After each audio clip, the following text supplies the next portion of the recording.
ಜೀವ ಭಯದಿಂದ ಧರ್ಮಸ್ಥಳ ತೊರೆದೆ ಎಂಬ ಹೇಳಿಕೆಯೂ ಕೂಡ ಶುದ್ಧ ಸುಳ್ಳು.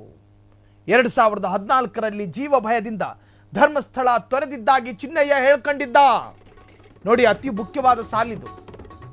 ನನ್ನ ಜೀವಕ್ಕೆ ಅಪಾಯ ಇದೆ ಅಂತೇಳಿ ನಾನು ಧರ್ಮಸ್ಥಳವನ್ನ ಬಿಟ್ಟು ಓಡಬೇಕಾಗಿ ಬಂದಿತ್ತು. 2014ರಲ್ಲಿ ನನ್ನ ಕುಟುಂಬಕ್ಕೂ ಕೂಡ ಥ್ರೆಟ್ ಇತ್ತು, ಹಾಗಾಗಿ ನಾನು ಧರ್ಮಸ್ಥಳವನ್ನು ತೊರೆಯಬೇಕಾಗಿ ಬಂದಿತ್ತು ಅಂತ ಹೇಳ್ಕೊಂಡಿದ್ದ. ಅದಾದ್ರೂ ನಿಜ ಆಯ್ತಾ?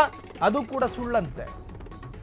BN ಜಗದೀಶ್ ಅವರ ಮಾತುಗಳನ್ನು ಸಾಲವಾಗಿ ಪಡ್ಕೊಂಡು ಹೇಳೋದಾದ್ರೆ ಅದು ಕೂಡ ಶುದ್ಧ ಸುಳ್ಳು.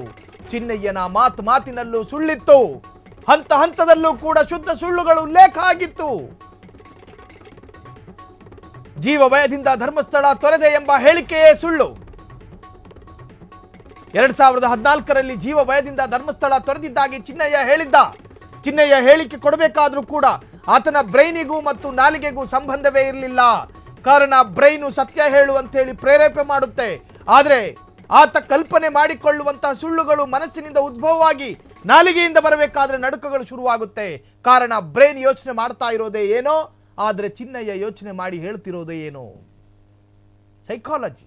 2014ರಲ್ಲಿ ಧರ್ಮಸ್ಥಳದಿಂದ ನನಗೆ ಥ್ರೆಟ್ ಇದ್ದ ಕಾರಣ ನಾನು ಅಲ್ಲಿಂದ ಜಾಗ ಬಿಡಬೇಕಾಗಿ ಬಂತು ಅಂತ ಹೇಳಿಕೆ ಕೊಟ್ಟಿದ್ದ. ಅದೇನಾದ್ರೂ ನಿಜಾನ ಅಂತ ಕೇಳಿದ್ರೆ ಇಲ್ಲ ಅಂತಾರೆ ಜಗದೀಶ್. SPP ಇಲ್ಲ, ಅದು ಸುಳ್ಳು. ಪಾಪ ಪ್ರಜ್ಞೆ ಕಾಡ್ತಾ ಇತ್ತು ನನಗೆ. ಕಾರಣ ಅನೇಕ ನನ್ನ ಮಕ್ಕಳ ವಯಸ್ಸಿನ ಮಕ್ಕಳ ದೇಹಗಳನ್ನೆಲ್ಲ ಊತ ಹಾಕಿದ್ದೆ. ನನಗೆ ಪಾಪ ಪ್ರಜ್ಞೆ ಕಾಡ್ತಾ ಇತ್ತು, ಹಾಗಾಗಿ ನಾನು ಪಾಪ ಪರಿಹಾರಕ್ಕಾಗಿ ಸರೆಂಡರ್ ಆಗ್ತಾ ಇದ್ದೀನಿ ಅಂತೆಲ್ಲ ಹೇಳಿಕೆ ಕೊಟ್ಟಿದ್ನಲ್ಲ. ಜೀವ ಭಯದಿಂದ 2014ರ ನಂತರ ನಾನು ಊರು ಬಿಟ್ಟೆ ಅಂತ ಹೇಳಿಕೆ ಕೊಟ್ಟಿದ್ನಲ್ಲ, ಅದು ಕೂಡ ಶುದ್ಧ ಸುಳ್ಳು ಎಂದು ಹೇಳಲಾಗ್ತಿದೆ.